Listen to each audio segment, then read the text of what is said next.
Aloha, buddy guy.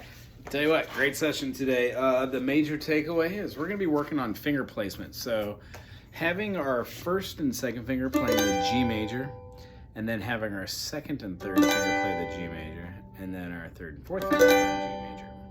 What we'll notice is when we're playing relative keys like a G major to an A minor, G major to an A minor, there's only going to be a little bit of shift.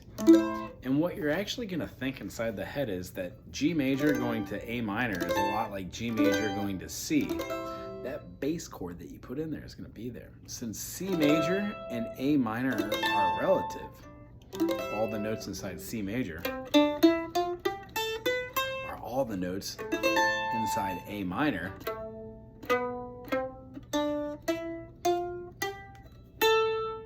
That means that when you're playing a G major or an E minor, you kind of have the same feeling of all the same notes that are inside of E minor. What it would be? E, F sharp, G, A, B, C, D, E. All those notes are also inside G major. G, A, B, C, D, E, F sharp, G. So what we do is we tend to have like a couple movements of our fingers which start to make sense. Which is why I'm trying to get you away from playing your D this way, because it actually puts your thumb in a very precarious location.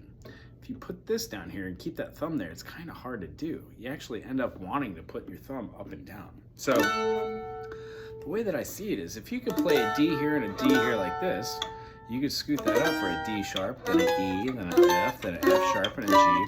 As long as you know that this F, by playing this outside bookend D shape, and then having the two notes in the middle are covered, as long as you know that's forged out of that shape, and it sounds exactly like the other one, it's just a little different with the way that the frequencies of the strings vibrate. It's called an inversion, as you know. Basically, it builds off the chord on the lower notes. So on this chord, it's an F major with a C in the bass, meaning this is an F second inversion. When I play this, I also have an F second inversion. However, if I were to get rid of this C note and just play that, it's still an F major. Very close. Except I've got a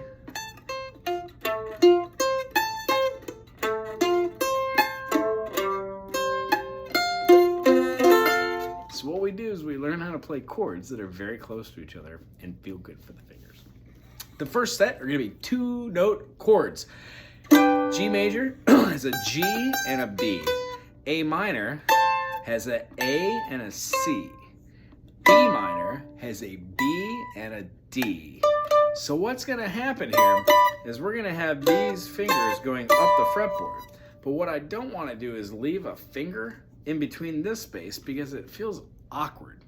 But that feels super good. So a major is going to have a half step in between, and then a minor is going to have a whole step.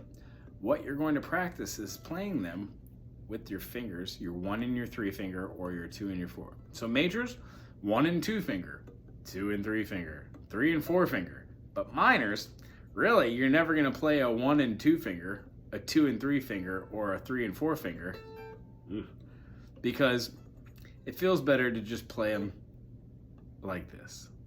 1 and 3 finger, 2 and 4 finger.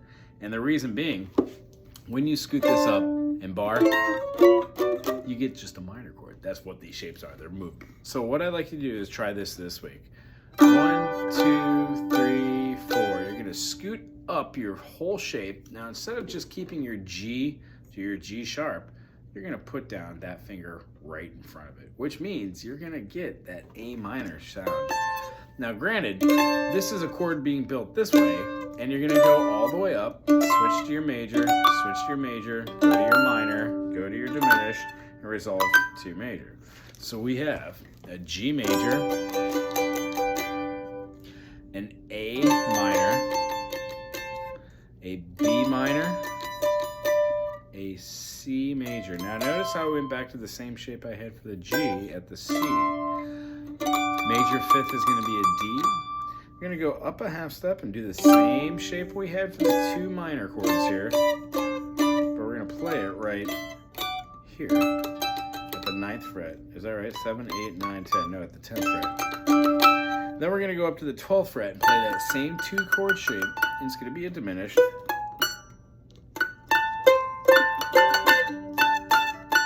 That's going to resolve to the major. So major, minor, minor, major, major, minor, diminished, and then major. Those are 2-note chords. So if you start with your G on your second fingers, 2 and 3, and then go to your A minor, you'll find that going from this second G to this is a lot better for the fingers. It feels great, actually. It's like butter.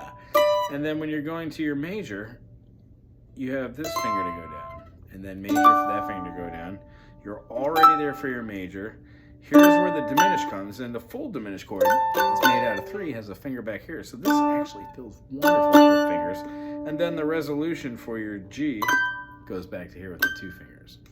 Now those were all 2-finger variances for the G major that incorporates all the chords. G major, A minor, B minor, C major, D major, E minor, F sharp diminished, and then back to G. There it is. All right, so now it's our 3-finger chords. So you're gonna play your G major in your 3rd finger position. And you're gonna scoot that up, but when you scoot that up, you're gonna drop that finger out and throw this one down. You're gonna notice it's the same fingering you use for the 2-finger position, right? There's a reason for that. When you get up to here, it's gonna feel super comfortable to drop that, put that down. So what, ipso facto, what you're doing is you're reverting back to the second after that first movement with that first finger. The reason why we do is that you'll find it's very interesting to get like a... using your backwards.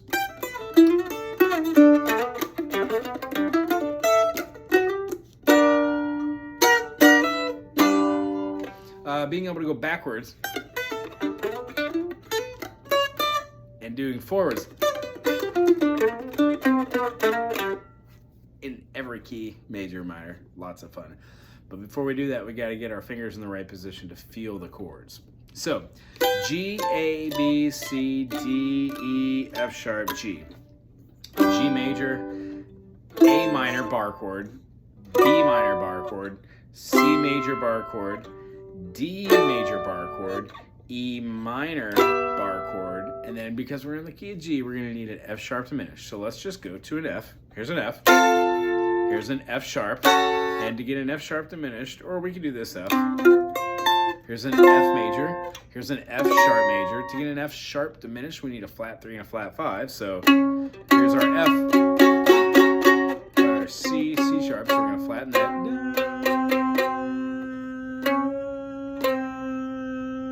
And then I got to flatten.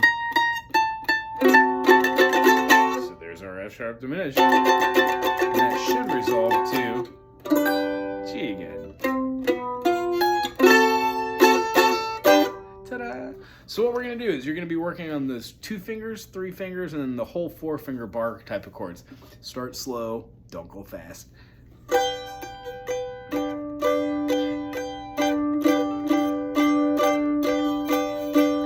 When you got these and you're feeling pretty good about them, change it into a minor. You're going to want to have your 2 and 4 finger and your 1 and 3 finger doing your minors. Oh, and then go back to major. Work it to your 3rd finger right here, and scoot it up a half step, lay down a bar. You just completed G major to a G sharp, major, and minor, giving you the ability to bar and move up the footboard. You can do that with the G major to the G minor, move that around and go up to the G sharp major, G sharp minor. You could also do that with the C major 1st position, C major 2nd position, C major 3rd position. Do all those, get really comfortable playing your C's and different ones, and then scoot that up a half step and bar. You then get a C sharp major and then a C sharp minor. Work on those this week and then tell me how, if you just make that chord up here, how much easier has that 1 chord, 2 chords made every other chord on this mandolin for you? I hope it has. When we're doing that song with Whiskey in the Jar, the feeling from it is going to be a palm mute down here with a quiet, loud, quiet, loud, quiet, loud. When we do that, we start off with 1 and 2 and 3 and 4 and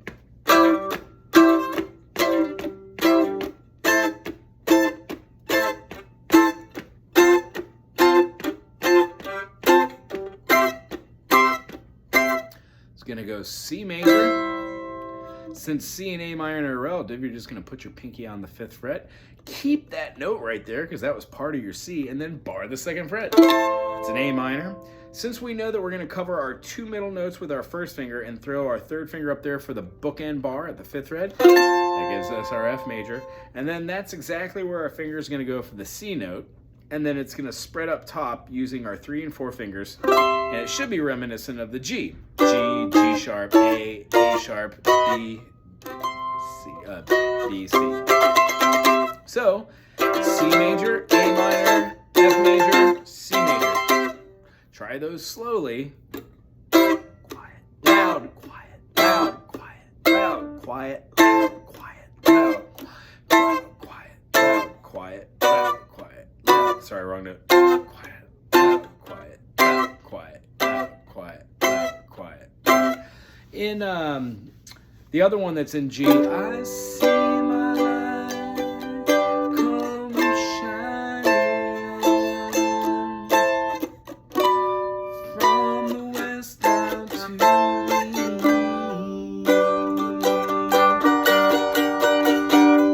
Any day now, anyway now,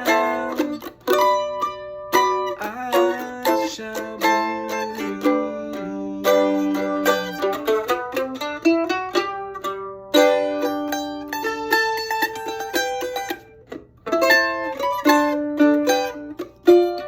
Where's it go?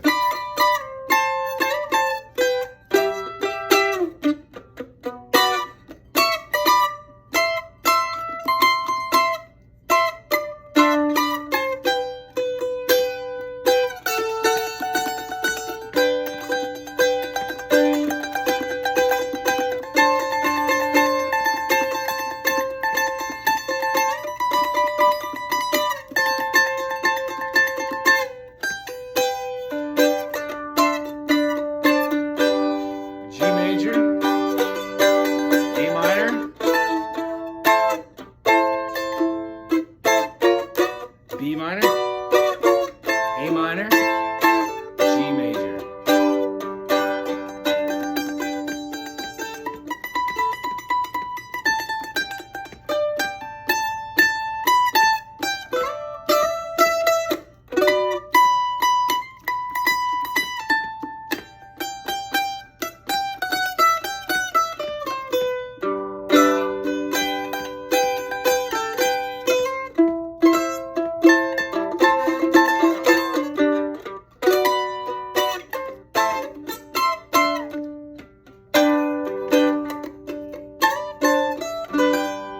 So a lot of what I was just doing there are just like little fills mandolin does, but they're all based off of these 2-note fingerings.